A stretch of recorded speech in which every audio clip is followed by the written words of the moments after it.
একজন বলুন, বাংলাদেশের মানুষকে বোকা ভাববেন। অনেক যন্ত্রণা আমাদের উপর করা হয়েছে, চাপিয়ে দেওয়া হয়েছে, জুলুম করা হয়েছে। দেশের স্বার্থে আমরা সবগুলো বুকে চেপে এখন দেশটাকে সামনের দিকে সবাই মিলে আমরা এগিয়ে নিতে চাই। আমরা চাই না এই দেশ ভাগ বিভক্ত হোক। আমরা চাই 18 কোটি মানুষের 36 কোটি হাত একত্রিত হোক, সবাই এক হয়ে হিংসা বিদ্বেষ পরিহার করে আমরা সামনে আগাই। তবে এটা ঠিক, যারা খুন করেছেন, গুম করেছেন, যারা লুণ্ঠন করেছেন, চুরি করেছেন, দেশের 26 লক্ষ কোটি টাকা বিদেশে পাচার করেছেন, তাদের বিচার হতে হবে, আর ওই টাকাগুলো দেশে ফেরত আনতে হবে। এগুলো জনগণের টাকা, ফেরত এনে জনগণের কাজে লাগাতে হবে। ঠাকুরগাঁও জেলা, আমি এখানে এসে খবর নিলাম, এটা বাংলাদেশের একটা গুরুত্বপূর্ণ জেলা। এই জেলা বাংলাদেশের উন্নয়নে নিশ্চয়ই অবদান রেখে চলেছে। এই জেলায় উচ্চশিক্ষার কোনো বিদ্যাপীঠ নেই, এখানে কোনো মেডিকেল কলেজ নাই, এখানে কোনো প্রকৌশল কলেজ বা বিশ্ববিদ্যালয় নেই, এখানে কোনো এগ্রিকালচার ইউনিভার্সিটি নাই, এখানে কোনো পাবলিক ইউনিভার্সিটি নেই। এই ঠাকুরগাঁও জেলা বাংলাদেশের অংশ না? যদি অংশ হয়ে থাকে তাহলে বৈষম্য কেন? এই জেলায় অবশ্যই এই প্রতিষ্ঠানগুলা এই জেলা পাওয়ার হকদার দাবি রাখে। আমরা অন্তর্বর্তীকালীন সরকারকে বলবো, সহজ যদি নাও পারেন, আগামী 1 থেকে যদি বড় কোনো প্রকল্প আপনারা হাতে নিয়ে থাকেন, ঠাকুরগাঁও যেন ওইটা থেকে বাদ না পড়ে। কমপক্ষে একটা মেডিকেল কলেজ দিয়ে যাত্রা শুরু করেন। আপনারা সিদ্ধান্ত নেন, কার্যক্রম শুরু করেন, পরবর্তী নির্বাচিত সরকার এসে সেটা পূরণ করবে। বাকি যে সমস্ত ন্যায্য দাবি আছে সেইগুলো পর্যায়ক্রমে দেখতে হবে। আমরা এমন চাই না বাংলাদেশের সম্পদের উন্নয়ন যে কোনো এক জেলায় চলে যাক আর বাকি জেলা বঞ্চিত থাক, এটা আমরা চাই না। আমরা চাই সমতার ভিত্তিতে বাংলাদেশের সকল জেলা যেন তার অধিকার ফিরে পায়। তার জন্য একটা জিনিসের নিশ্চয়তা বিধান করতে হবে, সেটা হচ্ছে আদালতে ন্যায় বিচার।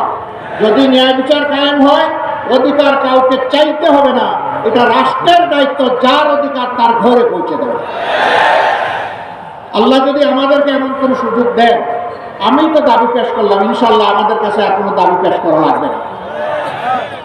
আমরা ওয়াদাবদ্ধ, আমরা আমাদের সামর্থ্যের ভিতরে সর্বোচ্চ যেটা করা সম্ভব সেটা করবো ইনশাআল্লাহ। অন্য কেউ যদি সরকার গঠন করে, যদি আপনাদের সেই দাবি অপূরণ থেকে যায়, আপনারা যখন দাবি করবেন, আওয়াজ তুলবেন, আপনাদের হাতের সাথে হাত মিলিয়ে আমরাও আওয়াজ তুলবো ইনশাআল্লাহ। ওই দাবি আদায়ের জন্য আমরা একাকার হয়ে যাব, তারপরে আমরা দাবি আদায় করে ছাড়বো ইনশাআল্লাহ। সম্মানিত ভাইয়েরা, এটা শুধু ঠাকুরগাঁওর জন্য নয়, সারা বাংলাদেশের জন্য একই নীতি হওয়া উচিত। প্রধানমন্ত্রীর বাড়ি যেখানে হবে সেখানে উন্নয়নের সমস্ত জোয়ার দিয়ে পানি ওখানে ধাক্কা লাগবে, এটা আমরা চাই না। যিনি প্রধানমন্ত্রী হবেন, দেশের প্রত্যেক ইঞ্চি মাটিকে তার সম্মান করতে হবে, প্রত্যেকটি মানুষকে তার সম্মান করা লাগবে, তবেই তিনি দেশের প্রধানমন্ত্রী হিসেবে বিবেচিত হবেন। মন্ত্রী পরিষদের সদস্যরা কোনো এলাকার প্রতিনিধিত্ব করবেন না, সেই মন্ত্রণালয় সারা বাংলাদেশে তার যত কাজ আছে সব জায়গার প্রতিনিধিত্ব করবেন। এইভাবে যদি ইনসাফের ভিত্তিতে দেশ চলে, ইনশাআল্লাহ এই দেশ আগামীতে বিশ্বে উন্নয়নের একটা রোল মডেল হবে। আমি ওই হাসিনার রোল মডেলের কথা বলছি না, যেই রোল মডেলে 26 লক্ষ টাকা দেশের বাইরে চুরি করে চলে গেছে, ওইটা না। আমি সত্যিকারের রোল মডেলের কথা বলছি। সেই বাংলাদেশ আমরা করতে চাই। আপনারাও সেই বাংলাদেশ চান? আলহামদুলিল্লাহ, এই বাংলাদেশে শিশু, বৃদ্ধ, আবাল বনিতা, নারী পুরুষ নির্বিশেষে সকলে ঘরে বাইরে কর্মক্ষেত্রে সর্বত্র তারা একটা মর্যাদা পাবে এবং নিরাপত্তা তাদের নিশ্চিত হবে ইনশাআল্লাহ। এই বাংলাদেশ গঠনের জন্য আমাদেরকে আরো অনেক ত্যাগ স্বীকার করতে হবে। আপনারাও কি সেই ত্যাগ স্বীকার করতে প্রস্তুত? শিওর? বুঝে শুনে হাত তুলেছেন, আওয়াজ দিচ্ছেন, মোবারকবাদ। সংগ্রাম আমাদের শেষ হয়নি, আমাদের সন্তানরা এখনো স্লোগান দিচ্ছে, আবু সাইদ মুগ্ধ, শেষ হয়নি যুদ্ধ। আমাদের যুদ্ধ মানবতার মুক্তি অর্জিত না হওয়া পর্যন্ত চলবে ইনশাআল্লাহ।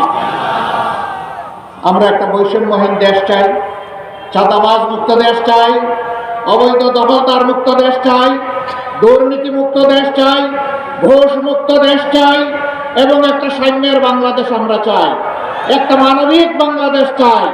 সেই মানবিক বাংলাদেশের জন্য আমরা ইনশাআল্লাহ কাঁধে কাঁধ মিলিয়ে, হাতে হাত মিলিয়ে আমরা সামনের দিকে এগিয়ে যাবো। আল্লাহ আমাদেরকে কবুল করুন। আমরা বাংলাদেশ জামাতে ইসলামী আপনাদের কাছে বিশেষ অনুরোধ রাখতে চাই, আমাদেরকে যদি জনগণের কল্যাণে